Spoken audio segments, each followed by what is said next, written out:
Kita lanjut ya, bagian kedua ya, part 2 nih betul. Tadi sampai mana tadi? Sampai ke saya share screen lagi ya. Mana share screen tadi? Nah, ini ya. Jadi itu ya, teman-teman ya. Kita jadikan ya, kita jadikan apa ini namanya step-step ini sebagai tadi bagian dari argumentasi ketika kita melakukan pembelaan ya, sebagai orang hukum memandangnya sebagai bagian dari ya cacat prosedural ketika ini tidak dilakukan secara ya patuh ya oleh pemeriksa gitu ya teman-teman. Jadi apa tadi, untuk menguji sebuah ketetapan pajak ya, termasuk juga ketetapan tata usaha negara, tentunya tidak hanya di bidang perpajakan, tentunya tadi ada 3 ya, yaitu yang disebut dengan ya keabsahan prosedural, ya keabsahan kewenangan, dan yang ketiga keabsahan substansi ya. 3 inilah yang harus terpenuhi, dan itu yang menjadi ya ujian berat buat pemeriksa ya, buat fiskus ketika berhadapan ketika diuji di level peradilan, baik peradilan pajak maupun peradilan tata usaha negara. Peradilan pajak pun ya menggunakan juga ya ternyata ya undang-undang administrasi pemerintahan ketika menguji prosedural ya sebuah proses pemeriksaan pajak, termasuk menguji keabsahan surat ketetapan pajaknya. Teman-teman bisa lihat dari putusan-putusan pengadilan pajak, hakim-hakimnya juga menggunakan ternyata tidak hanya ya pasal-pasal di undang-undang KUP, ternyata sekarang ya ikut-ikutan bukan ikut-ikutan ya. Memang sudah seharusnya juga menggunakan undang-undang di luar hukum pajak ya. Tapi memang seharusnya ya hukum pajak ini kan bersifat lex spesialis ya. Kadang-kadang itu ya, lex spesialis dan lex generalisnya ini saya lihat hakim pajak karena juga latar belakangnya bukan dari hukum, terkadang menabrak-nabrak saya lihat ya. Jadi entah latah, entah gimana ikut-ikutan menggunakan hukum administrasi negara ya, yang saya lihat akhirnya banyak menimbulkan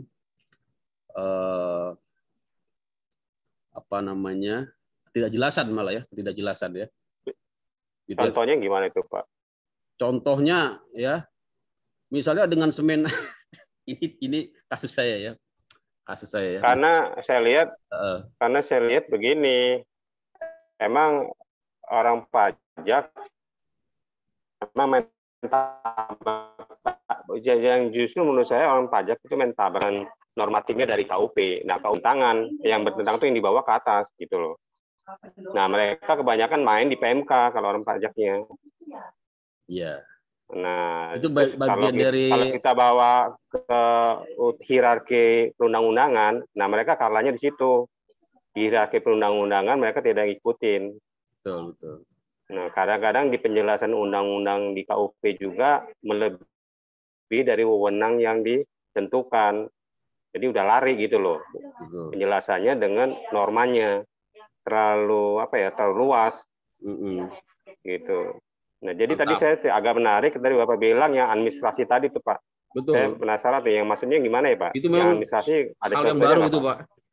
Hal yang baru iya. Dan itu menjadi apa namanya PR besar lah ya, ataupun kita sebagai praktisi ya, saya juga praktisi tapi memang dalam hal ini mewakili negara. Jadi itu memang Pak Edward nanti bisa lihat contoh-contoh putusannya dari pengadilan tata usaha negara, misalnya contoh di pengadilan tata usaha negara Gresik gitu ya, ada pengadilan tata usaha negara Gresik ya. Iya, Jawa Timur ya Pak, Surabaya ya. Jawa Timur. Nah, itu membatalkan putusan KPP SKP. Gresik. SKP-nya Gresik ya. Itu menarik gitu ya. Ya, itu heboh. Itu kita jadikan pelajaran. Ya, artinya memang masih ada peluang ataupun dualisme lah saya lihat ya antara peradilan. Tapi akhirnya saya lihat itu Pak, saya ceritanya dengar itu WP-nya dihantam terus sama si KPP-nya. KPP-nya keluarin lagi pemeriksaan, si WP-nya keluarin lagi bukti SK tone-nya. Betul. Jadi nggak selesai-selesai itu. Akhirnya malah nggak selesai Pak ya. Jadi nggak, maksud saya di KPP-nya itu nggak mau ikut, dia arogan lah gitu istilahnya, nggak mau ikut hukum. Kalau menurut saya dari saya seperti itu. Betul. Memang akhirnya ya karena kan pemeriksaan di TUN itu kan hanya pemeriksaan yang bersifat prosedural ya Pak Edward ya. Setahu saya gini Pak, jadi kalau yang spesialis tadi ini kan dia pajak ini kan undang-undangnya spesialis. Nah, kalau dia tidak diatur di situ, dia berarti bersifat umum. Nah, yang dimasalahkan di TUN itu kan yang tidak diatur di spesialis itu, Pak. Betul. Nah, termasuk kayak yang bukber, yang tindak pidana korupsi itu kan tidak diatur. Dalam arti tidak diatur itu kayak pra-peradilannya tidak diatur, otomatis lari ke pengadilan umum. Betul. Asasnya gitu. begitu, Pak. Ya, emang kan logika hukumnya kan begitu, Pak. Asas hukum. Ini cara logika hukum, Pak. Asas hukum. Bukan bicara normatif undang-undang ini gitu. Iya. Nah, kan kebanyakan mereka nggak memahami di situ. DJP-nya ini dia bersikuku undang-undangnya yaitu KUP itu yang dia pakai. Betul. Nggak diatur. Jadi nggak ketemu gitu loh. Kalau saya lihat seperti itu ya. Inilah bahayanya kayak gitu ya, Pak ya. Jadi akhirnya upaya hukum itu ya jadi seperti bola salju gitu ya, terus menggelinding membesar dan tidak menemukan titik akhir gitu ya Pak Edward ya. Ketika kita melihat banyaknya alternatif, banyaknya solusi ya, justru ini di satu sisi menjadi semakin jauhnya ketidakpastian hukum ya, karena tadi sudah diputus di PT UN ya, kemudian diterbitkan lagi ya SKP yang baru ya dalam rangka menindaklanjuti putusan ya PT UN, bukannya selesai pemeriksaannya, ini malah diulang lagi. Nah itulah. Pak, dasar putusan TUN tadi dong Pak, tolong dong Pak, ada nggak Pak? Saya minta dong Pak. Saya juga belum. Nanti saya kira tinggal di googling aja itu gampang Pak. Saya juga dapatnya dari googling. Nanti saya coba cari Pak ya. Termasuk juga yang di pengadilan negeri ya. Termasuk juga di pengadilan negeri ada juga ya. Pengadilan negeri kalau pengadilan negeri ada. Ya, pengadilan negeri juga ada. Kaitannya biasanya itu dengan penyitaan ya, termasuk juga perlawanan pihak ketiga yang dilakukan tindakan penyitaan oleh Direktorat Jenderal Pajak. Itu memang secara normatif di Undang-Undang KUP ya maupun di Undang-Undang Pengadilan Pajak, termasuk juga di Undang-Undang PPSP ya, penagihan pajak dengan surat paksa itu memungkinkan dibawa ke ranah pengadilan negeri ya. Dan kebetulan saya pernah juga tuh ya. Dan yang merepotkan ini Pak Edward, karena kalau masuk ke pengadilan negeri itu kan hukum acaranya masuk ke hukum acara pengadilan negeri ya, atau hukum acara perdata. Itu kan 3 tingkat ya. Level pertama ya, level banding, level kasasi ya.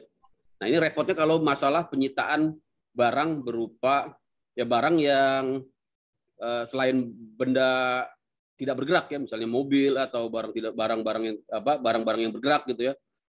Sampai inkrah putusan itu akhirnya barang yang disita tersebut akhirnya menjadi ya turun nilainya ya. Saya kemarin seperti itu, sayang sekali ya. Memang harusnya ini saya kira ini menjadi bahan penelitian lah nanti teman-teman ya, Pak Edward juga yang mau bikin tugas akhir ya. Sekarang kan cukup dengan jurnal saja ya, jauh lebih meringankan ya, itu bisa tuh ya. Jadi permasalahannya di mana? Ya permasalahannya ketidakefektivitasan gimana? Ineffectiveness gitu ya, ineffectiveness dari penyelesaian sengketa perpajakan melalui ya proses gugatan pihak ketiga di pengadilan negeri. Ini salah satu ya, misalnya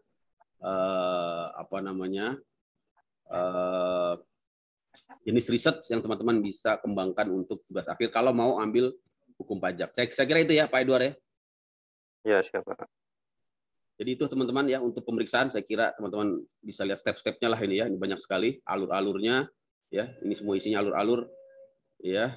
Teman-teman jadikan ini tadi sebagai ya kriteria ya batu uji ya, termasuk ini juga jangka waktu ya. Nah, pemeriksaan tujuan lain ini ya, ternyata salah satunya kemarin yang dipertanyakan oleh Ibu Endah. Ada nggak Ibu Endah? Ingat terus pertanyaannya. Tentang ini ya, pencabutan NPWP ya, Bu ya. Termasuk juga pemberian NPWP secara jabatan ya, penghapusan. Istilahnya penghapusan tuh ya, bukan pencabutan ya. Penghapusan NPWP ya, pengukuhan PKP secara jabatan ya pencabutan pengukuhan PKP ya. Termasuk ya keberatan juga bisa dilakukan pemeriksaan lagi ya, WP mengajukan keberatan. Ya. Kemudian pengumpulan bahan guna menyusun NPPN ya, norma penghitungan penghasilan itu ya, pencocokan data ya, dan seterusnya lah saya kira ya, teman-teman bisa ya tujuan-tujuan lain, jadwal-jadwalnya juga ya. Nah ini yang penting juga, kewajiban pemeriksa ini yang harus kita pastikan ya, pemeriksa dalam hal ini Direktorat Jenderal Pajak melaksanakan kewajibannya. Ya, ada 1 sampai dengan 11 ya. 1 saja tidak dilakukan, ini berakibat tadi apa? Cacat prosedur. Cacat prosedur itu menjadi akibat dibatalkannya ya produk dari pemeriksaan karena sudah cacat prosedural. Ini bisa kita sampaikan di mana ya tentunya ya, kalau saran saya sih lebih baik di pengadilan pajak ya Pak Edward ya. Kalau di pengadilan tun ya tadi yang seperti Pak Edward sampaikan, memang kita bisa menang, tapi nanti putusannya diulang lagi. Keputusannya diterbitkan lagi, itu ya bahaya sekali. Udah prosesnya lama ya, tapi ini pertimbangannya banyak tentunya ya, masing-masing memiliki apa namanya identifikasi permasalahan sendiri-sendiri ya. Kenapa memilih tun ya, kenapa memilih pengadilan pajak ya. Tapi pada faktanya 2 itu sekarang jalan ya Pak Edward ya. Jadi ini kewajiban pemeriksa, teman-teman lihat ada 1 sampai 11 yang menunjukkan tanda pengenal, ya menunjukkan susunan tim, ya menunjukkan perubahan tim, ya melakukan pertemuan, ya penjelasan, seterusnya menyampaikan surat hasil pemeriksaan dan seterusnya ya. Sampai tentunya ini yang paling penting, merahasiakan ya segala sesuatu yang harus dirahasiakan. Karena ini nanti berakibat sanksi administrasi dan juga sanksi pidana untuk pemeriksa pajak ya, kalau sampai membocorkan. Ya teman-teman ya, tata cara penyelesaian pemeriksaan Pak, ini ya. izin bertanya boleh? Boleh. Ibu siapa nih? Endah Pak. Bu Endah lagi ya, oke Bu Endah. Endah Pak. Siap. Mohon maaf ya Pak, videonya off cam. Nggak apa-apa. Pak, kalau misalkan sudah sampai tahap analisa fiskus sudah, lantas tetapi WP berkeberatan dengan hasil analisa fiskus sampai akhirnya nanti kalau WP-nya berkeberatan terus tidak mau mendatangi berita acara tentang hasil akhir gimana Pak? Nah ini ada hak-hak kewajiban, pas banget nih pertanyaan ini. Kebetulan ada di slide ini ya. Jadi haknya ya, pertama ya, haknya untuk meminta ya, meminta memperlihatkan ya surat-surat tentunya ya. Kemudian ya hak dari wajib pajak juga ya untuk diberitahukan ya. Kemudian juga yang ketiga haknya untuk diberitahukan tentang perubahan tim ya. Nah yang Ibu pertanyakan tadi ini masuk ke ya nomor 4 ya, haknya untuk diberitahukan tentang penjelasan alasan dan tujuan pemeriksaan. Kemudian juga hasil pemeriksaan juga harus dikasih tahu, menghadiri hasil hasil pembahasan. Kalau tidak setuju, tentunya ini haknya juga ya. Nanti di berita acara ya disampaikan ya ketidaksetujuannya. Kemudian juga hak yang berikutnya, ini bisa melakukan QA atau quality assurance kepada kantor wilayah. Kalau pemeriksa kan dari kantor pelayanan, ini lebih tinggi lagi Bu. Jadi agar pemeriksaan itu dilakukan quality assurance ya, atau second opinion lah kalau istilah kita. Jadi untuk divalidasi lagi oleh Kanwil tingkat yang lebih tinggi dari KPP. Gitu Ibu. Jadi ini fasilitas hak yang dimiliki oleh wajib pajak. Jadi jangan setuju dulu, minta saya ingin QA, nanti QA-nya bagaimana prosedurnya nanti saya kira ada di slide berikutnya. Itu ya Bu ya. Dan juga berhak untuk memberikan pendapat ya, bisa memberikan pendapat ya, penilaian baik itu pendapat dalam hal material pemeriksaan termasuk pendapat dalam hal pelaksanaan prosedur pemeriksaan. Misalnya ada yang tadi ya step-step yang tidak dilanjutkan, yang tidak dilaksanakan, ini harus dituliskan di berita acara, nanti menjadi alasan ketika melakukan upaya hukum, misalnya mau lanjut ke keberatan ya atau mau lanjut ke gugatan. Nanti untuk upaya hukum besok lah ya, atau pertemuan terakhir kita lihat ada pilihan-pilihan opsi ya, mulai dari yang namanya pembetulan ya, mulai dari yang namanya pembatalan ya di pasal 36 Undang-Undang KUP, termasuk juga penghapusan sanksi, ya, termasuk juga tentunya keberatan dan banding, termasuk gugatan. Itu nanti ada opsi-opsi, dan jangan sampai salah memilih opsi, ya. Kalau bingung ya serahkan kepada Pak Edward atau Pak Peter yang memang sudah makanannya sehari-hari. Itu ya Pak Edward ya. Nah, ini belajar ini ya bertahun-tahun ya Pak Edward ya. Tapi kalau misalkan ya Ibu. Tapi kalau misalkan dia sepihak boleh nggak sih Pak sebenarnya?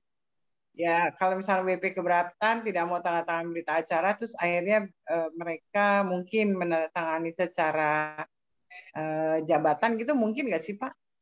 Ya, itu dianggap tidak menyetujui, dan itu kan langsung nanti terbit SKP gitu ya. Yang tidak boleh SKP. Ini Bu, yang tidak boleh misalnya tidak mau meminjamkan buku. Nah itu karena ada konsekuensi hukumnya.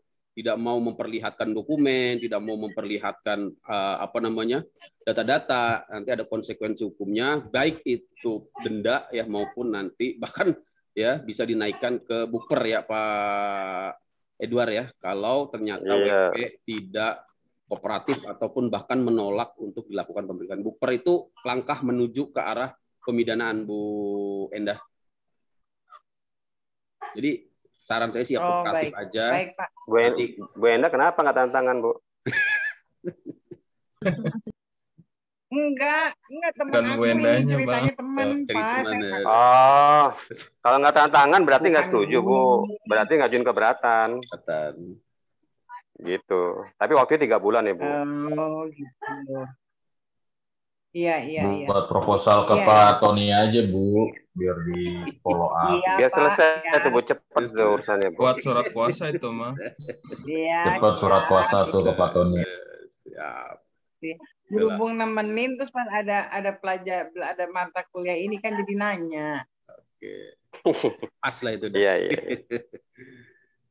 Saya kira itu ya, ini hak dan kewajiban wajib pajak juga ya. Ini teman-teman tadi sama lah kalau ini kewajiban wajib pajak ya. Jangan sampai kalau kita tadi menuntut kewajiban pemeriksa ya kewajiban dari wajib pajak juga harus kita ya tegakkan. Justru kalau tidak kita laksanakan ini akan berdampak konsekuensi hukum, baik hukum administrasi artinya denda maupun hukum pidana ya yang berakibat kepada pemidanaan. Ini tadi yang saya sampaikan ya, jangan sampai tidak memperlihatkan ya atau meminjamkan buku catatan dokumen ya, kemudian tidak kooperatif ya, tidak memberikan kesempatan pemeriksa untuk mengakses data-data ya, tidak memberikan kesempatan untuk masuk ke ya tempat-tempat yang harus diperiksa ya, tentunya ya yang wajar ya. Kalau masuk ke tempat-tempat yang tidak wajar ya kita juga memiliki alasan tentunya ya. Memberikan bantuan ya harus ya, kemudian memberikan tanggapan juga secara tertulis ya. Kalau tadi tidak memberikan tanggapan ya maka tadi ya mengakibatkan ya hilangnya hak kita ketika nanti ya menyampaikan argumentasi tersebut di banding ya. Jadi jangan dikira saya nggak mau lah, saya nggak setuju, saya nggak memberikan tanggapan. Nanti ketika dibanding mungkin ya atau di keberatan, kenapa Ibu tidak menyampaikan ya tanggapan Ibu pada saat pemeriksaan, sehingga ketika kita sampaikan di level keberatan ini menjadi tertolak ya. Asas ini ada ya di pasal 25 Undang-Undang KUP ya. Data ya, informasi ya, dokumen yang tidak disampaikan pada saat pemeriksaan tidak dapat dijadikan ya bukti di tingkat keberatan dan banding. Gitu ya Bapak Ibu-ibu ya. Jadi sampaikan saja ya, termasuk tadi keberatan-keberatan, dokumen-dokumen, bukti-bukti, ya sanggahan-sanggahan, biar itu tertulis masuk ke dalam ya SPHP. Surat apa? SPHP ini surat pembahasan ya, surat pembahasan hasil pemeriksaan. Surat pemberitahuan. Pemberitahuan ya, surat pemberitahuan dan pembahasan. Yeah. Makanya intinya yang isinya menuangkan seluruh ya tanggapan-tanggapan hasil-hasil pemeriksaan. Kalau sudah tercantum di situ itu kuat. Dan nanti kita sampaikan ke level keberatan, kita sampaikan ke hakim. Tapi kalau tidak muncul di situ, baru muncul di keberatan, nanti akan ditanya-tanya terus. Kenapa dulu tidak disampaikan? Aduh lupa Pak. Gitu ya. Aduh, dulu keburu emosi. Bisa Pak, gitu ya. dibuat alasan bisa Pak. Bisa dibuat alasan. Kalau sama Pak Edward apa yang nggak bisa? Gampang. Bisa ya, betul-betul. Dan ternyata memang clue-nya memang seperti itu tadi yang disampaikan oleh Pak Edward, karena hakim terutama ya Pak Edward ya. Kalau di keberatan mungkin biasanya sependapat saja dengan pemeriksa di KPP, biasanya nanti maju sampai Tali 3 uang itu Pak. Setali 3 uang gitu ya, karena satu baju. Nanti di hakim ya Bapak-bapak bisa lihat juga banyak keputusannya memang memberikan peluang kepada wajib pajak ya untuk memberikan tanggapan-tanggapan yang lebih ya banyak ya, bahkan yang tidak disampaikan di pemeriksaan, termasuk juga di keberatan, karena ternyata hakim beda lagi cara pandangnya ya Pak Edward ya. Kalau di level keberatan tadi menggunakan pasal hakim itu material Pak. Betul. Hakim itu lebih cenderung ke materialnya, kalau pajak itu ke formalitasnya. Formalitasnya. Justru hakim nggak mau dibatas-batasi ya. Pak Hakim. Nggak bisa. Iya, sebetulnya ini pengalaman saya juga. Pak Hakim, itu kan dulu di keberatan nggak disampaikan. Ya hakim terserah, itu kan bebas. Karena memang mengandung asas pembuktian bebas. Teman-teman bisa lihat asas pembuktian bebas itu ternyata juga tercantum di Undang-Undang Pengadilan Pajak. Besok kita lihat ya, ada yang namanya asas pembuktian bebas, di mana hakim bebas menentukan ya alat bukti ya, beban pembuktian ya, kepada siapa dibebankan ya, dan jenis-jenisnya apa juga diberikan kewenangan kepada hakim. Wah, enak jadi hakim ya, karena hakim kan memang ternyata tidak hanya menjadi corong undang-undang ya, di undang-undang kekuasaan kehakiman, hakim juga diberikan ya kekuasaan untuk memutuskan berdasarkan rasa keadilan yang ada di masyarakat. Ya, makanya kemarin kalau teman-teman nonton ya, uji kompetensi uji fit and proper testnya Hakim Agung ya, kebetulan bos saya di Hakim Agung sekarang lulus ya, Direktur Keberatan Banding dan Peraturan ya. Itu pertanyaannya seperti itu ya. Ya, saudara calon Hakim Agung gitu ya. Bagaimana kalau ternyata ya hukum ya peraturan perundang-undangan tersebut ya bertentangan dengan keadilan? Apa yang akan Anda rasakan? Apa yang akan Anda lakukan? Wah, langsung dijawab oleh calon hakim agung, saya mengedepankan keadilan. Dikejar lagi sama yang nanya itu. Apa itu keadilan? Coba jelaskan. Namanya dicecar sama anggota dewan ya, padahal itu ya bos saya dokter juga itu ya. Tapi ya sempat ya, saya lihat sempat itu bos juga. Bapak lolos ya, Pak? Lolos, alhamdulillah. Bos Bapak lolos ya? Lolos. Si Bangun kan, Pak? Ternyata berat juga ya tesnya ya. Saya lihat dicecar gitu, waduh, itu sampai lupa itu saya lihat ya. Apa tuh keadilan? Ya? Keadilan lama saya lihat jawabnya itu, waduh ya. Karena memang berat ya masalah. Padahal itu kan pertanyaan sehari-hari ya. Kalau kita pun ujian disertasi atau ujian magister tadi apa itu keadilan? Ya banyak banget teori-teori ya. Teorinya Radbruch ya, teorinya John Rawls, itu harus kita ini ya Pak Edward ya, harus hafal itu, karena ya itu pas ditanya begitu di depan halayak ya nggak keluar itu ya, ditanya lagi apa tuh keadilan? Keadilan itu adalah nilai-nilai yang berkembang di masyarakat. Dia lagi nilai-nilai apa? Nilai-nilai apa? Waduh, nggak keluar. Orang DPR kan coba aja orang DPR. Iya, itu ya. Nah, itulah pentingnya kita senantiasa mengasah ya Pak Edward ya, hal-hal seperti ini ya, biasain kita diskusi ya, biasakan kita memberikan kuliah ya, memberikan memacu, mengasah lah gitu ya, sehingga suatu saat itu akan keluar dengan sendirinya tanpa kita harus berpikir dengan berat gitu ya. Saya kira itu teman-teman, itu ini aja sekedar intermezzo ya, peminjaman dokumen ya, ini juga teman-teman harus jadikan ini tadi sebagai kriteria lah tetap ya, step-stepnya ya, jangan sampai terlewat ya, jangan juga tidak diturutin karena tadi ya. Nah ini akibatnya kalau WP ya ternyata tidak ya tidak meminjamkan ya. WP tidak atau hanya menyerahkan sebagian ya dokumen catatannya. Padahal harusnya diserahkan semua ya, dokumen catatan buku ya. Maka di sini konsekuensinya apa teman-teman? Pemeriksa di sini tetap akan menghitung, tetap dapat menghitung ya pajak ya dari penghasilan kena pajaknya dengan cara apa? Ya, menghitungnya di sini ada ya, apabila itu dapat dihitung dengan bukti-bukti kompeten yang cukup, maka akan pemeriksa ya pajak dapat meminjam tambahan-tambahan ya, buku ya, catatan dokumen. Tapi apabila tidak dapat dihitung berdasarkan bukti-bukti kompeten yang cukup, maka di sini ada dua opsi. Untuk WP badan ya, maka pajaknya penghasilan kena pajaknya dihitung secara jabatan ya. Dengan berbagai pendekatan ya Pak Edward ya. Intinya karena sudah tidak ada lagi ya challenge dari pemohon kan, kalau dari import dari wajib pajak kan, kalau tidak ada pembukuan berarti ya dari sisi pemohon, dari sisi wajib pajak juga dia tidak memiliki alat bukti untuk mempertahankan haknya ya. Sehingga digunakanlah berbagai pendekatan asumsi ya, pendekatan dari omset dan segala macam ya, sehingga termasuk juga norma ya teman-teman. Jadi dihitung pajaknya secara jabatan gitu. Konsekuensinya itu ya teman-teman ya. Nah, ini kemudian ada kewajiban pihak ketiga di dalam proses pemeriksaan ya untuk memberikan keterangan atau bukti, dan ternyata kalau tidak dilaksanakan ada sanksinya di pasal 35 ya Undang-Undang KUP ya. Apa tuh pihak ketiga? Bank ya, akuntan, notaris, konsultan pajak ya. Paling lama 7 hari ya setelah diterimanya surat keterangan atau bukti ya teman-teman ya. Jadi produk dari pemeriksaan yaitu ya pemeriksaan dalam bentuk LHP ya, nanti dilanjutkan dengan SKP atau STP, atau diperiksanya atau dihentikan pemeriksaan tadi ya karena tidak adanya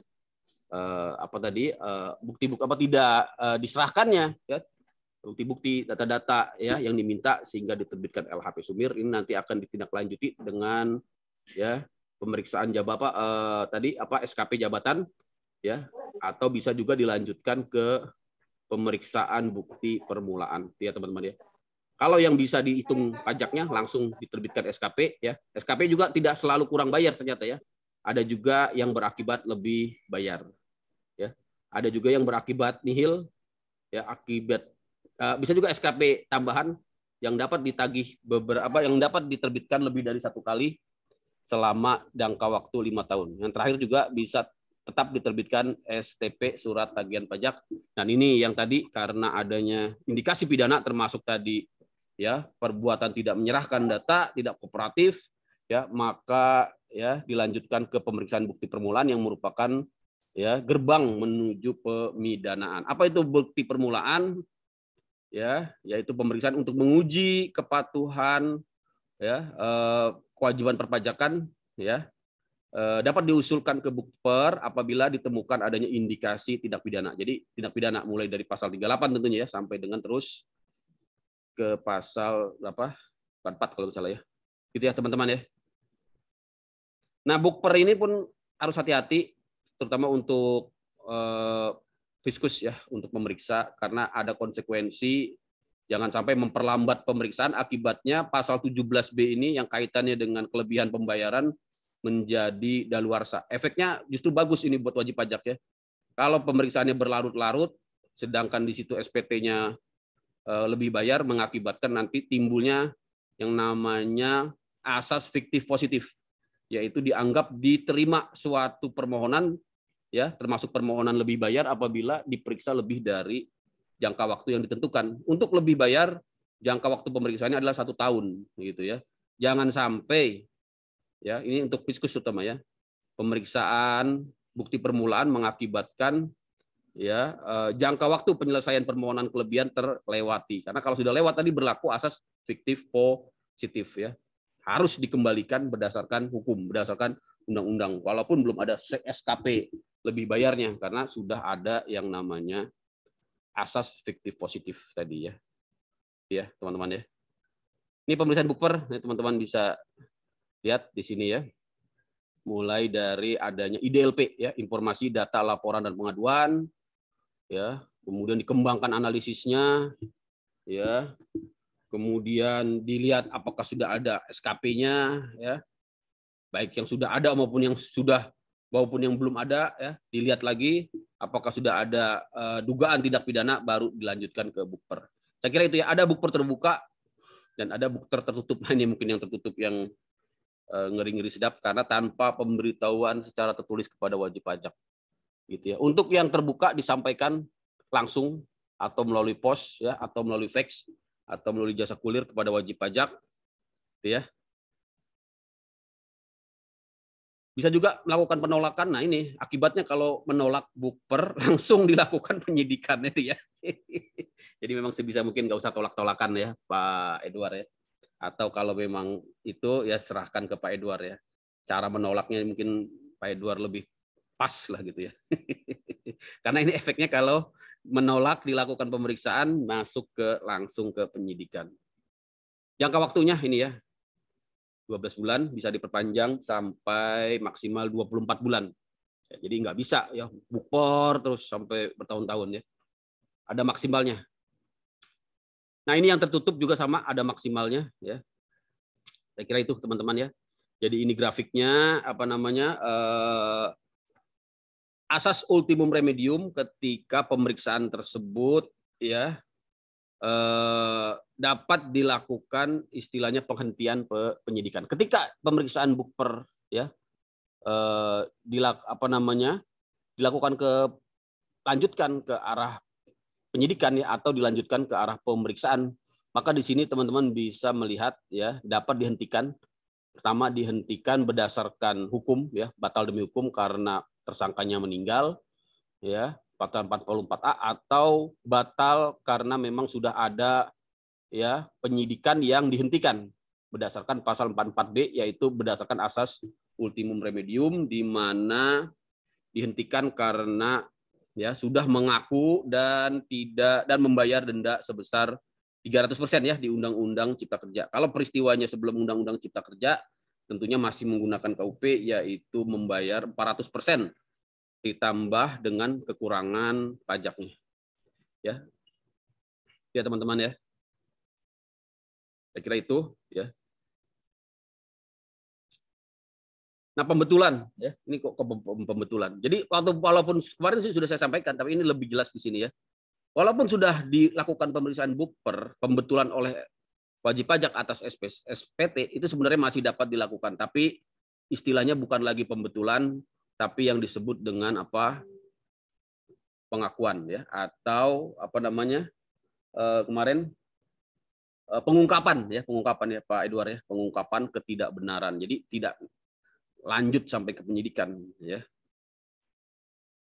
dan ternyata dendanya pun diperingan ya kemarin sudah saya sampaikan belum ya tidak sampai 300 ya Pak Edward ya untuk bukper ini iya di angka 200% ya. Jadi sebenarnya teman-teman relatif lebih mudah sekarang. Ya. Itu ya teman-teman. Jadi pemeriksaan yang ditangguhkan terkait dengan pemeriksaan bukper ya juga bisa ditangguhkan ya pemeriksaannya tadi ya. Karena OP-nya meninggal ya ini menjadikan hapusnya pidana tentunya ya.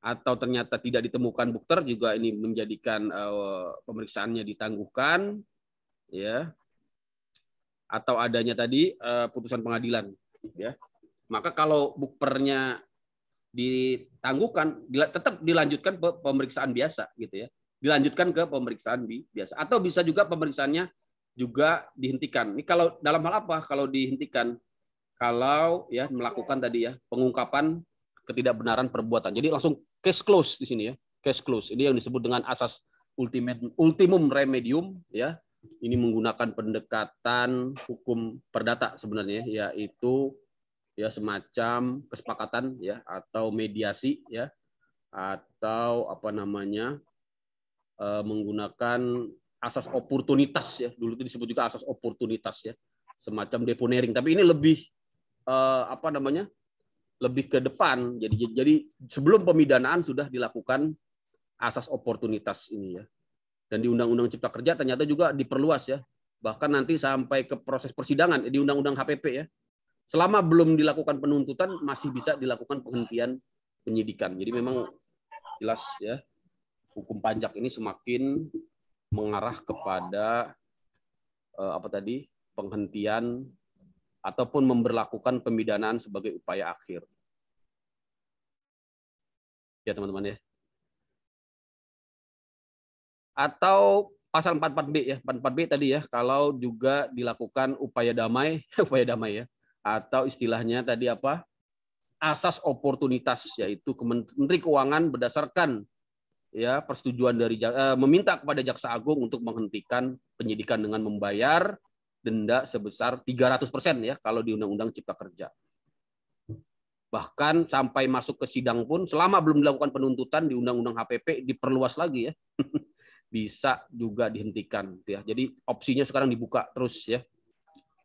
Kemudian juga yang pasal SKPKB pasal 13A ini. 13A ini sudah dihapus ya kalau nggak salah ya Pak Edward ya. Ini kan yang pemidanaan pertama ya. Sudah dihapus ya. Di Undang-Undang Cipta Kerja nggak ada lagi ya pemidanaan yang pertama. Oh, udah dihapus. Jadi sekarang kalau dulu kan kalau pertama kali melakukan pidana di Undang-Undang KUP ya, kalau pertama kali melakukan pidana dia tidak dikenakan pidana, tapi membayar SKPKB pasal 13A. Tapi sekarang enggak ya. Jadi mau yang pertama, mau yang kedua langsung mengikuti mekanisme ultimum remedium saja. Kalau mau dihapuskan dari pidana ya dia masuk ke pasal 8 ayat 3 kalau masih di buper. Kalau sudah masuk ke pidana ya dia masuk ke, kalau sudah masuk ke penyidikan dia masuk ke 44B ya. Kalau dulu ini tapi peristiwa masih di Undang-Undang KUP ya. Jadi ini teman-teman catat, ini udah dihapus ya di Undang-Undang Cipta Kerja ya Pak Edward ya. Sudah tidak ada lagi pasal 13. Ya teman-teman ya. Baik, saya kira udah selesai nih. Pemeriksaan. Pak, mau nanya sedikit dong Pak. Mau baru jam 11 sedikit. ya. Masih sejam ini, lagi. Kalau tadi yang masalah peristiwa dan undang-undang yang baru Pak. Misalnya SPT-nya tahun 2000 katakan 2018 atau 2017. Ya. Nah, pemeriksaannya pada saat sekarang, Pak. Maksud saya gini, sorry, undang-undang dalam arti dan pemeriksaan itu terjadi apa tuh? Misalnya itunya kalah kan ada imbalan bunga di situ ya, Pak ya.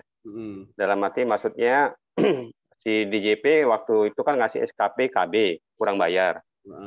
Pada saat dia putuskan itunya hasil pemeriksaannya terus pakai di pengadilan katakanlah menang gitu. Nah, yang saya mau tanya ini posisinya kan sudah ada undang-undang baru nih. Undang Cipta Kerja ya. Ya, Cipta Kerja di sini. Nah, maksud saya ini mengacunya ke undang-undang sebelumnya atau undang-undang yang sekarang ya? Nah, itu ini aturan ini mesti ke siapa ya nanya gini ya? Bingung saya. Nah, itu ya harusnya sih nanya memang ke ahli hukum pajak, Pak. Tapi harus ahli hukum pajak pun ini hukum tata negara kali ya, Pak ya? Hukum tata negara enggak, maksudnya periode pemakaian undang-undang yang mana ini sekarang dipakai? Maka undang-undang nggak berlaku surut. Betul. Nah, sekarang tapi tapi kan pada saat ketentuan 2018 itu kan semua aturan kan ada di situ, bunganya, dendanya, administrasinya kan semua ada di situ. Nah, tiba-tiba kalau dipakai yang denda yang baru kan lucu juga gitu loh. Jadi gini Pak, harus dilihat cut off-nya, istilahnya cut off lah gitu enaknya gitu ya. Cut off yang di mana nih Pak? Cut off-nya pakai SKP-nya. Nah itu.